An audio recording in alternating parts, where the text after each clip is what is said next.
지난 7월 16일에서 19일까지 이탈리아 밀라노에서 한 1시간 반 정도 차로 떨어진 무슨 되게 큰 호수 옆에 있는 한 호텔에서 코스타 유학생 수련회가 열렸습니다. 저희 교회에서는 제가 진행팀으로 참여했고 김현숙 전도사님이 유치부 맡아서 봉사해 주셨습니다. 이은비 자매가 찬양팀으로 수고했고 그리고 박헌민, 박헌중 두 학생이 함께 참여했습니다. 저희가 15일 월요일 아침에 셰네펠트 공항으로 비행기를 타러 가면서 이런 이야기를 했습니다. 이탈리아에는 그렇게 도둑도 많고 날치기 소매치기도 많다더라. 그래서 저희가 이탈리아에서 어떤 봉변을 당한 것을 들었는가 공유하기 시작했습니다. 그러다가 저도 제가 들은 게 있어서 한 가지 이야기를 해주었습니다. 이탈리아에 가면 관광객이 아주 많은 곳에 웬 여인들이 이렇게 아이를 안고 있다가 갑자기 어떤 관광객에게 그 갓난아이를 집어 던진답니다. 그럼 세상에 자기에게 아이가 날아오는데 그 갓난아기를 받지 않을 사람이 어디 있겠습니까? 아기를 받자마자 두 손이 부자연스러워지니까 부자유하게 되니까 도둑들이 몰려들어서 가방도 다 털어가고 주머니도 다 빼간다. 이렇게 얘기를 했습니다. 밀라노에 가는 비행기 안에서 저희 5사람은 정말로 어려운 고뇌에 빠졌습니다. 과연 누가 나에게 이 아기를 던진다면 이거 어떻게 해야겠는가? 받을 수도 없고 안 받을 수도 없고 우리 과연 어떻게 해야 하는가? 정말 여러 가지 의견을 내놓다가 저희 5명이 이렇게 약속을 했습니다. 누군가 아이를 던지면 우리 중에 한 명이 받자. 그리고 4명이 우리를 이렇게 둘러싸서 그 받은 사람 한 명을 보호해 주도록 하자. 정말 명안이라고 생각하고 호텔에 들어갔습니다. 정말 이탈리아 다니는 내내 누가 아이를 안고 다니지 않나 그것만 보고 다녔습니다. 불행인지 다행인지 아무도 저희에게 아기를 던지지 않았습니다. 돌아오는 길에 아닙니다. 제가 호텔에서 첫날 밤에 그냥 저 혼자 생각을 해봤습니다. 누가 나에게 아기를 집어 던진다면 어떻게 하겠는가? 제가 그 순간 결심을 했습니다. 누가 나에게 아기를 집어 던진다면 다치지 않도록 아기를 받자. 그리고 내 짐 빼가든 말든 내 여권, 내 지갑 훔쳐가든 말든 상관하지 말고 그 자리에서 그 아이를 위해 기도하자. 하나님 아버지, 이 아이 저 여인의 손에서 자랐는데 저 여인과 같이 자라지 않게 하나님 도와주십시오. 기도하자. 그리고 할 수 있다면 그 아이를 데리고 오자. 그리고 제가 코스타 기간 동안 정말로 심각하게 과연 그런 아이를 데리고 와서 키우려면 법적으로 어떻게 해야 하는가, 입양이 되는가 정말로 진지하게 고민했습니다. 제가 그래서 한편으로는 누가 나에게 예쁜 딸아이를 던져주길 바라는 마음도 있었으나 아무도 저에게 그런 선물을 주지 않았습니다. 베를린으로 돌아오는 비행기 속에서 과연 그러한 이웃들이 나의 주변엔 없었나 다시 찾아보니 쫄하는 곳에만 가도 아마도 불가리아나 헝가리 사람일 것 같은 여자들이 갓난아이를 안고 와서 저에게 영어 할 줄 아냐고 물어봅니다. 그럼 제가 no라고 합니다. 그러면 그 사람이 독일어 할 줄 아냐고 물어봅니다. 그럼 제가 nein 그럽니다. 그럼 저에게 알 수 없는 헝가리 말 혹은 불가리아 말로 막 뭐라고 얘기를 하고 갑니다. 그럼 저도 한국말로 막 뭐라고 얘기합니다. 왜 여기서 이러고 있어? 라고 이야기합니다. 과연 내가 한 번이라도 그 갓난아이의 영혼을 걱정했었는가?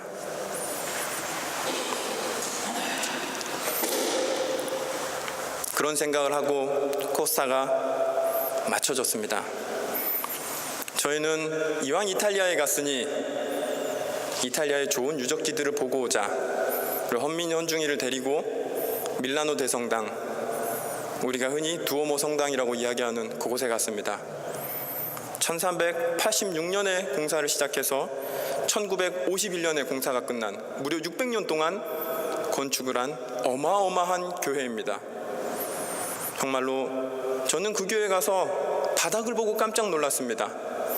그렇게 넓은 교회 바닥이 정말로 이 손가락만한 타일들로 촘촘하게 박혀 있었습니다. 그 타일들은 당연히 석공이 손으로 다듬어 만든 타일일 것입니다. 그것을 다 만들어 바닥을 깔기까지 600년이 걸렸을 법하다 라고 생각하면서 제단의 뒤로 돌아갔는데, 제단의 뒤에 더 이상 들어오지 말라는 문이, 하지만 통해서 볼 수 있는 그물에 문이 쳐져 있고, 그 문 너머로 저희가 큐레이터라고 부르는 직업에, 그러니까 이렇게 예술품 같은 걸 복원하는 어떤 할머님께서 제단 뒤편을 칫솔로 문지르고 계셨습니다. 과연 칫솔로 문질러서 그 큰 성당을 언제 다 세척할 수 있겠습니까? 그런데 칫솔로 문지르며 성당을 세척하고 계셨습니다. 너무너무 놀라운 광경이었습니다. 그러나 또 하나 놀랐던 것은 그 성당에 아무도 기도하는 사람이 없었다는 겁니다. 저희는 밀라노에서 나와서 베네치아를 향했습니다. 베네치아의 산마르코 대성당이라는 정말 어마어마한 성당이 있습니다. 제가 지금까지 보았던 성당 중에서 금이 가장 많이 사용된 성당입니다. 중세 시대에는 금색을 낼 수 있는 다른 방법이 없었습니다. 그림이든 조각이든 아니면 실내 건축이든 금색을 내기 위해선 반드시 금을 썼어야만 했습니다. 금을 얇게 밀어서 붙이던 가루를 내어 물감에 섞어 바르든 어쨌든 금색을 내기 위해선 무조건 금이 필요했습니다. 그런데 제가 봤던 베네치아의 산마르코 대성당 천정은 온통 금색이었습니다. 정말로 큰 성당이었는데 온통 금색이었습니다. 그것이 다 금이란 얘기입니다. 그러나 저는 그곳에서 또 하나 슬픈 사실을 발견했습니다. 그 성당에 아무도 기도하는 사람이 없다는 겁니다. 저는 어느 도시를 여행하든 꼭 그 도시에서 성당을 찾아갑니다. 제 대학원 전공이 그렇고 또한 이곳에 공부하러 온 목적이 그렇습니다. 성당을 찾아가고 그리고 벽에 있는 스테인드 글라스를 봅니다. 베를린에 오자마자 베를린 돔교회 방문했습니다. 돈을 낸다는 이야기를 들어서 어떻게 돈 안 내고 들어갈 수 있는 방법이 있나 봤더니 6시 반부터 항상 저녁에 예배를 시작합니다. 그때 독일을 할 줄 모를 때입니다. 6시쯤 가서 안닥트 하면은 그냥 들여보내준답니다.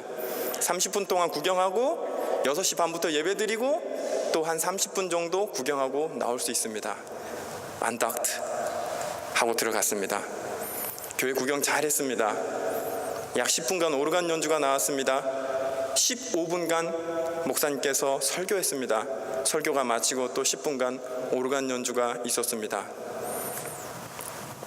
그 예배를 드리는 동안 정말 저 말고 한 3가족, 4가족이 있었는데 그 모든 가족이 가장 불행했던 시간, 가장 힘들었던 시간이 15분의 설교 시간이었습니다. 앞뒤로 구경하는 30분은 정말 너무나도 신기하고 아름다운 것을 보는 환희의 눈빛이 있었고, 오르간 연주가 울려 퍼졌던 20분 동안 행복한 표정이 있었으나 알아들을 수 없는 독일말로 설교하는 그 15분 동안은 모두에게 고역스러운 시간이었습니다. 그 외에 베를린의 몇몇 성당을 찾아가 문을 열어보았으나 제가 방문했던 대부분의 오래된 성당들은 문이 닫혀 있었고 건물을 보아하니 오랫동안 사용하지 않은 것 같았습니다. 라입지히에 니콜라이 성당이 있습니다. 번화가의 한가운데 있습니다. 대부분 쇼핑을 하다가 잠깐 들러보거나 너무 더우면 잠깐 피신에 들어옵니다. 그곳에도 기도하는 사람은 보지 못했습니다. 슈베린에 니콜라이 성당이 있습니다. 제단화가 너무너무 아름다운 유명한 성당입니다. 역시 찾아갔습니다. 그곳 성당에서 저 외에 다른 사람을 보지 못했습니다. 슈베린에 가서 모두 호수와 슈베린 성을 보고 오지 아무도 성당을 찾지 않았습니다. 비스마르라는 발트해 연안에 작은 항구 도시가 있습니다. 저는 그 도시에 가서 보고 정말 깜짝 놀랐습니다. 그 도시는 분명히 중세 때 아주 큰 도시였음이 분명합니다. 정말로 제가 보기에 독일 북부에 그렇게 큰 교회를 본 적이 없습니다. 비스마의 니콜라스 성당, 정말로 거대한 성당입니다. 그러나 그곳에서 청소하는 할머니 한 분 뵈고 왔습니다. 그리고 비스마르에 아주 가슴 아픈 성 졸겐 성당이라는 성당이 있는데 그 성당은 아직 아무것도 복원되지 않아서 쌓인 벽돌과 그냥 흙바닥 이외엔 아무것도 있지 않습니다. 기회가 되시면 들러보시기 바랍니다. 그 성당 복원할 돈이 없어 그냥 정말 흉물스럽게 껍데기만 남아있는데 그 껍데기가 얼마나 거대한지 보고 있으면 가슴이 아픕니다. 분명 하나님의 큰 영광이 드려졌던 곳일 텐데 이렇게 폐허가 되었구나.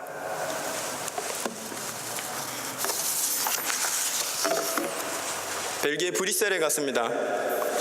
브뤼셀에 가서 EU 본부 앞에 서서 야, 이게 EU 본부라는 거구나 하고 있는데 브뤼셀을 가로지르는 아주 큰 길 그 맞은편에 성당이 하나 있었습니다. EU 건물에서 큰 길 따라 보시면 보입니다. 그게 브뤼셀 바실리카 국립대성당입니다. 한국 사람이면 반드시 그곳에 가야 합니다. 왜냐하면 그곳의 한쪽 벽에 한반도 지도 모양의 스테인드 글라스가 있기 때문입니다. 그 성당에 가시면 오른편 뒤쪽에 조그맣게 튀어나온 기도실 같은 것이 있는데 밖에서 보시면 한반도 모양의 스테인드 글라스가 되어 있습니다. 안에 들어가시면 그런 내용이 있습니다. 브뤼셀은 6.25 전쟁에 참전했었고 약 300명의 병사들이 전사했다. 그것을 기념하는 스테인드 글라스와 기념실이 바실리카 국립대성당에 있습니다. 그러나 그 대성당 지금은 전혀 교회 역할을 하지 못하고 있습니다.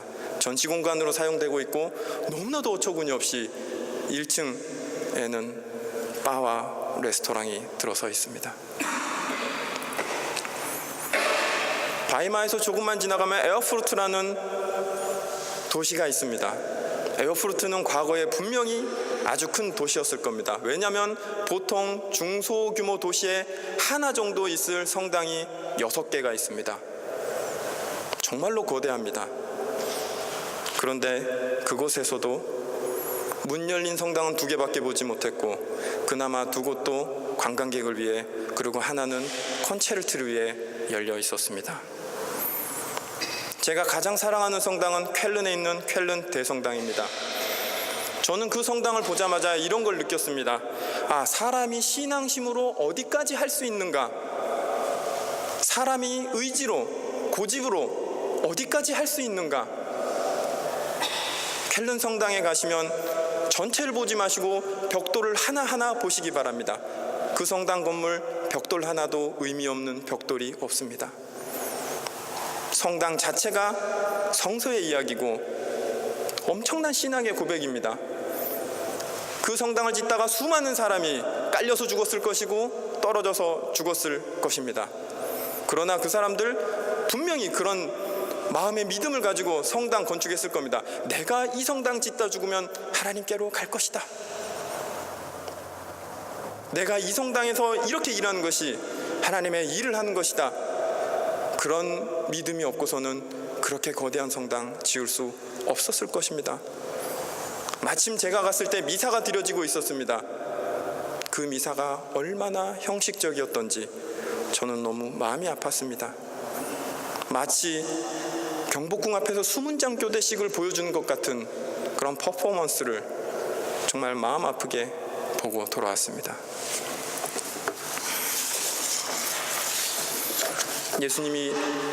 예수님께서 돌아가시고 사도들에 의해서 처음으로 교회가 세워졌습니다.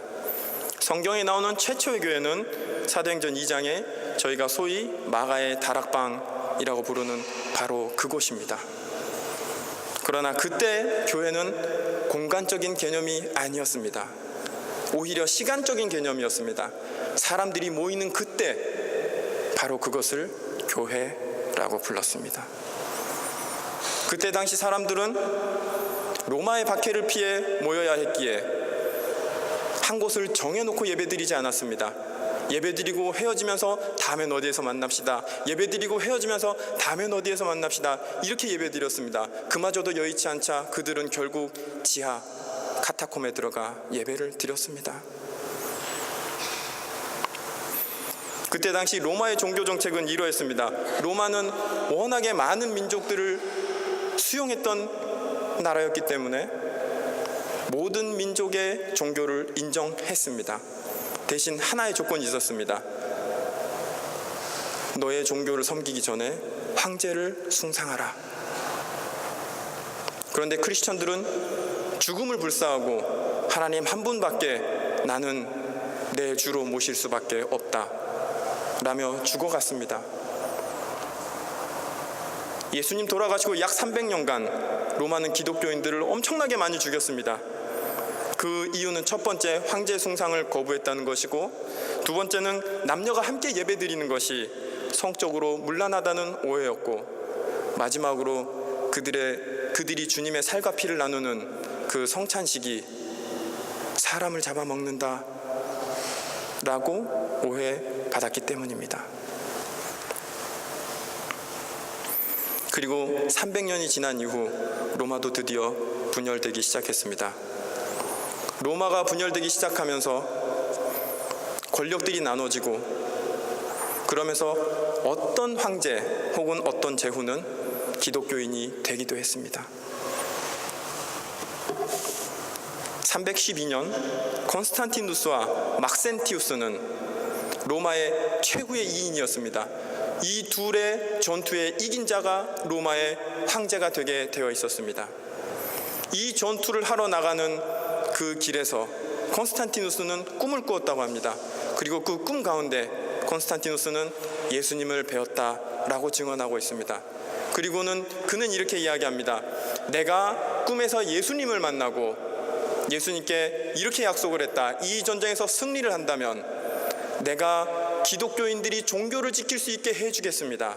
그리고 두 번째, 당신을 위한 집을 짓겠습니다 라고 콘스탄티누스가 약속을 했다고 합니다. 당시에 정황적으로나 수적으로나 열세였던 콘스탄티누스는 기적적으로 막센티우스를 이기고 로마의 유일한 황제가 됩니다. 그게 312년입니다. 그리고 정말 즉시 그 이듬해 313년에 콘스탄티누스는 밀라노에서 이런 발표를 합니다. 기독교는 앞으로 박해받지 않는다.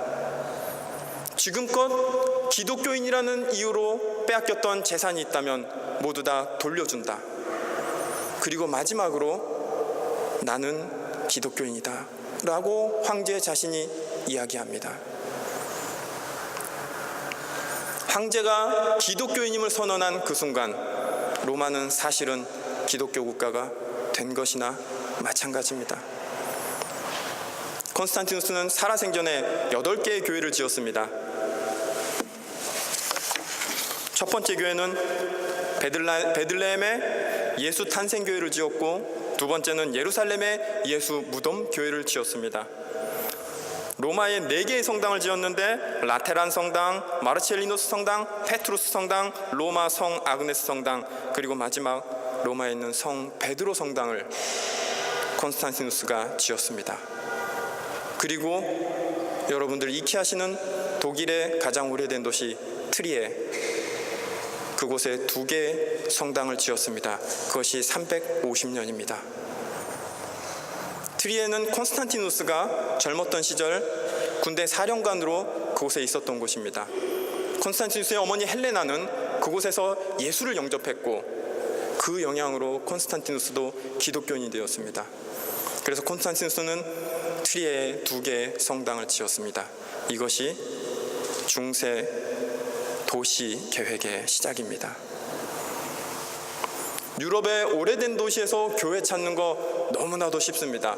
어느 도시를 가시든지 이 도시가 좀 오래된 도시 같다, 한 200년 이상은 된 도시 같다 싶으시면 반드시 그 도시의 중간에 한가운데 교회가 있습니다. 그것은 교회의 일부러 지은 것이 아니라 교회를 그곳에 먼저 자리 잡고 마을을, 도시를 형성해 나갔기 때문입니다. 중세 교회는 도시의 중심이었고, 정치의 중심이었고, 생활의 중심이고, 심지어는 시간의 중심이었습니다. 여러분들 왜 교회에서 종을 치는지 아십니까? 중세교회에서 종을 쳤던 이유는 두 가지입니다. 첫 번째는 백성들에게 시간을 알려주기 위해서 종을 쳤습니다. 두 번째는 중세 사람들이 그 종 소리를 타고 교회로부터 하나님의 은혜가 도시로 퍼져나간다 라고 생각했기 때문입니다. 정말 종은 그때 당시에 하나님의 영광과 하나님의 은혜를 대신하는 정말로 거룩한 물건이었던 것입니다. 그랬던 교회들이 지금은 제가 아까 말씀드린 바와 같이 돈을 내고 들어가야 하고, 기도하는 사람은 찾아볼 수 없고, 몰래 사진을 찍는 사람들이 넘쳐나는 정말로 구경거리가 돼버린 지금입니다.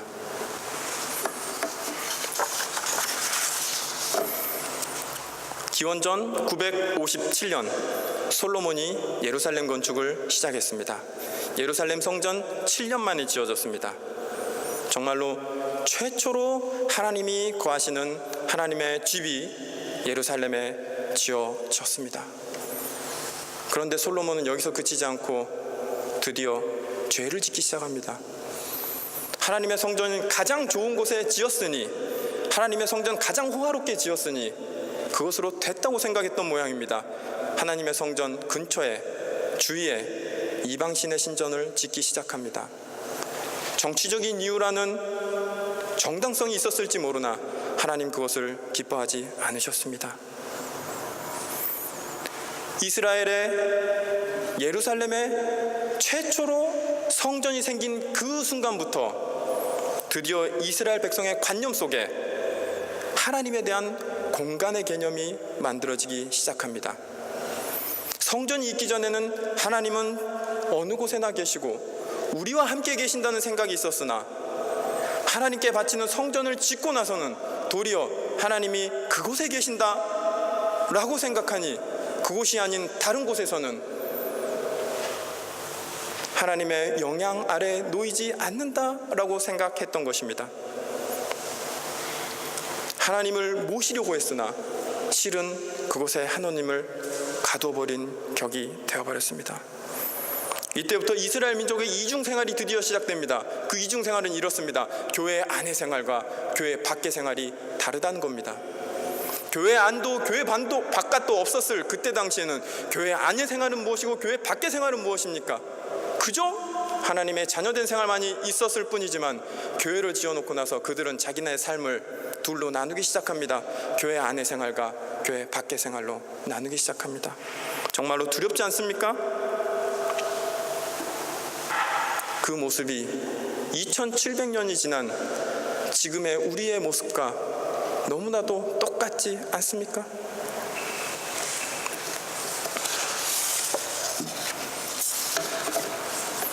여러분, 저는 지금 교회가 망한 이야기를 하는 것이 아닙니다. 저는 지금 하나님의 영광이, 그리고 하나님의 권위가 땅에 떨어졌다는 이야기를 하는 것이 아닙니다.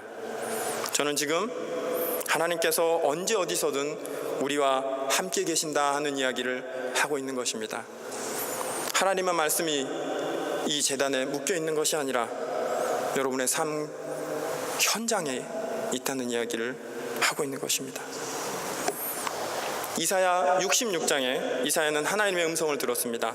하나님께서 이사야를 통해 이렇게 말씀하셨습니다. 하늘은 나의 보좌요 땅은 나의 발 받침대다. 그러니 너희가 어떻게 내가 살 집을 짓겠으며 어느 곳에다가 나를 쉬게 하겠느냐.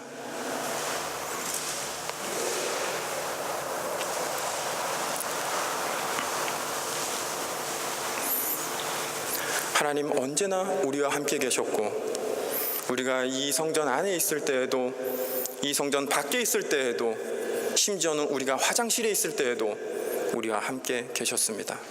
다만 우리의 관념이 공간을 만들어드리고 그 안에 하나님이 계시다고 우리 스스로를 세뇌했던 것이고, 그 공간적인 관념에 우리가 사로잡혀 있었던 것입니다. 그것에 대해 하나님께서 이렇게 말씀하십니다. 과연 네가 그 성당을 짓고 나를 그곳에 모셨다고 한들 내가 그곳에 있었겠느냐? 내가 정말 그곳에 너를 기다리고 있었겠느냐? 라고 말씀하십니다. 여러분, 진실하게 생각해 보십시오. 여러분의 하나님이 어디 계십니까? 여러분에게 주어진 말씀이 어디에 있습니까? 혹 일주일에 한 번 하나님 얼굴 뵈러 이곳에 오시는 것이 아닙니까? 혹은 예배 가운데 선포된 이 말씀을 집으로 돌아가실 때 여기에 두고 가시는 것이 아닙니까? 제가 이 설교 준비하면서 원래는 단 밑으로 한번 걸어가 보고자 했습니다. 원래 오늘 설교 제가 하고 싶었던 말은 서로 용서하라였습니다. 그리고 예배 마치고 여러분들이 집에 가는 그 순간 졸졸졸졸 따라가면서 그 말씀을 계속 들려드리고 싶었습니다. 하나님께서 용서하라고 하십니다. 하나님께서 용서하라고 하십니다. 하나님께서 우리가 용서하기를 원하십니다. 하나님께서 우리가 용서하기를 원하십니다. 정말 여러분들 가시는 길을 졸졸졸 따라가서 지독하게 그 삶에 들러붙을 만큼 이 말씀을 여러분의 삶 가운데 넣고 싶었습니다. 그러나 왜 그것이 우리 삶 가운데 말씀이 오지 못하는가 생각을 하여 보니 이것이 그랬던 것이죠. 우리가 이 교회, 이 건물이라는 공간에 우리의 관념이 묶여 있는 겁니다. 이곳에 와야 예수 그리스도가, 하나님의 은혜가, 하나님과의 예배가 있다고 생각하는 그것이 거룩한 것이 아니라 실은 우리가 이곳에 예배를, 교제를 묶어버린 것입니다. 오늘의 본문은 바울이 아테네 시민들에게 한 설교입니다. 그리스는 여러분 아시다시피 신화의 나라입니다. 수많은 신들이 존재했습니다. 그리스 사람들은 단 한 명의 신이라도 자기들이 섬기지 못함을 죄라고 생각했습니다. 그래서 그들은 심지어 내가 모르는 신에게, 몰라서 죄송합니다, 내가 모르는 신에게 라는 제단을 만들어 놓고 그 밑에 절을 하고 제사를 드렸습니다. 그것을 본 바울이 그들에게 설교를 하기 시작합니다. 하나님은 그런 곳에 계시지 않습니다. 당신들이 만들어 놓은 신전에 있지 않습니다. 당신들이 만들어 놓은 우상에 깃들어 계시지 않습니다. 그리고는 그들에게 이렇게 이야기합니다. 하나님을 찾으십시오. 더듬어 찾기만 하면 하나님을 찾을 수 있을 것입니다 라고 이야기합니다.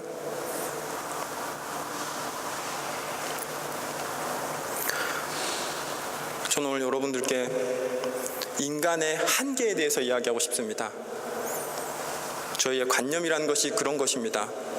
무려 2000년 이상 동안 저희의 관념 속에 하나님과 공간, 성전과 처소에 대한 개념이 있었기 때문에 우리는 일상 속에서 실은 하나님과 멀어질 수밖에 없었던 삶을 살고 있었던 것입니다. 우리에게 이런 건물이 없었다면 우리가 하나님께 대한 두려움, 그리고 그 말씀이 얼마나 우리 삶에 들어오는가, 이런 것들 소홀하지 않았을 겁니다. 제가 정말로 두려워하는 말씀이 있습니다. 내가 문 밖에 서서 두드리노니 그러므로 그 음성을 듣고 문을 열면 내가 너에게로 들어가 함께 더불어 먹고 마시리라. 얼마나 은혜스럽고 감사한 말씀인 것 같습니까? 아닙니다. 여러분 밥 먹는데 여러분의 맞은편에 하나님이 앉아 계셔서 함께 밥을 먹는다고 생각해 보십시오. 여러분 샤워하고 있는데 하나님이 맞은편에 서서 나와 함께 샤워를 하고 계신다고 생각을 해보십시오. 얼마나 조심스럽고 힘든 시간입니까? 하지만 그것이 크리스천의 삶이라는 겁니다.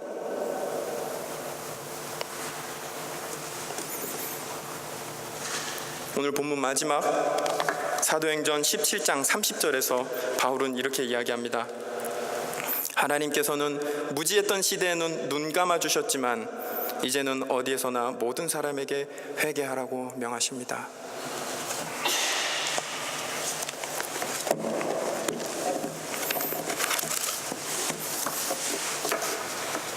(2000년) 전 사람들은 정말로 하나님이 아름다운 성전을 지어 놓으면 그곳에 들어가 계시며 나를 위한 집을 정말로 잘 지었구나 라고 그들을 칭찬할 줄 알았습니다. 그것이 그들의 무지입니다. 하지만 우리는 그렇지 않지 않습니까? 우리는 이런 건물에 하나님이 국한된다, 아무리 큰 성전을 지어도 그 안에 하나님이 오직 그곳에 계신다 생각한 건 아니지 않습니까? 우리는 무지한 사람들이 아닙니다. 하나님이 우리의 주변에 계시는 거, 항상 우리와 함께 계시는 걸 알고 있으면서도 손을 뻗어 하나님의 옷자락을 잡지 못하는 삶을 살고 있는 사람들입니다. 그리고 우리는 스스로에게 변명합니다. 하나님은 이곳에 계신다, 하나님은 성전에 계신다 라고 스스로에게 변명하는 삶을 살고 있습니다. 바울은 그런 우리에게 단호하게 이야기합니다. 회개하십시오. 우리가 얼마나 성전에 충실했느냐, 그것을 이야기하는 게 아닙니다. 우리가 얼마나 하나님을 찾았느냐, 그것을 이야기하는 겁니다.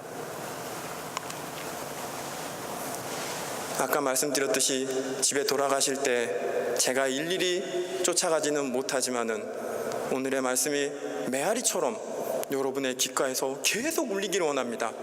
정말로 귀를 씻어버리고 싶을 만큼 지긋지긋하게 여러분의 귓가에 다음 우리가 모이는 날까지 하나님을 찾으십시오, 하나님을 찾으십시오, 하나님을 찾으십시오, 삶 가운데에서 끊임없이 울려지기를 원합니다.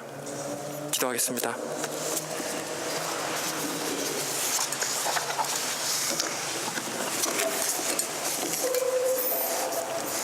땅과 그 안에 가득 찬 것이 모두 다 주님의 것, 온 누리와 그 안에 살고 있는 모든 것도 주님의 것이다.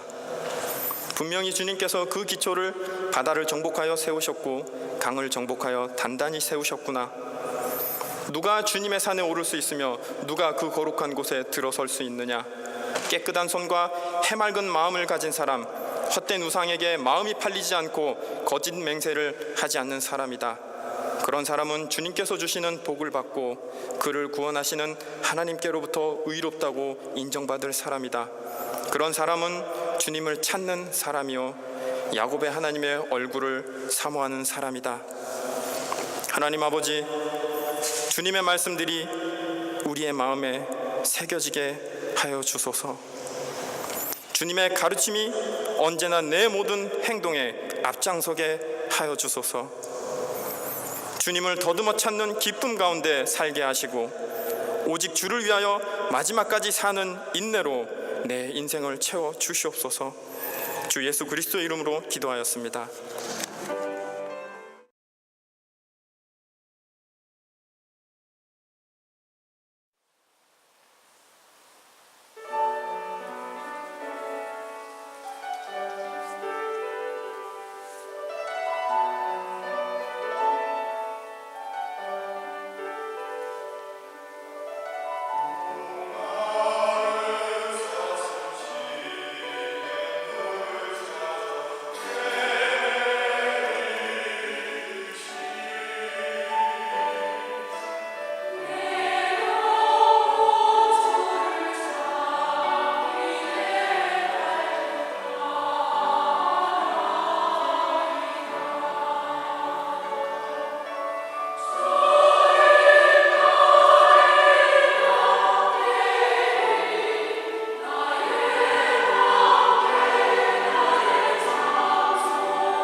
주시는 하나님,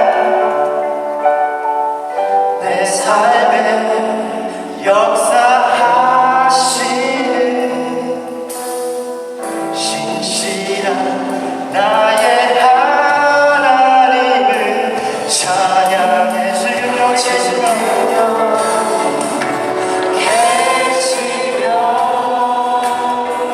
말씀해 주시는 하나님, 내 삶에 역사하시는 내 삶에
주님만이 내 앞을 마시며 주님만이 내 마음 어루만지네.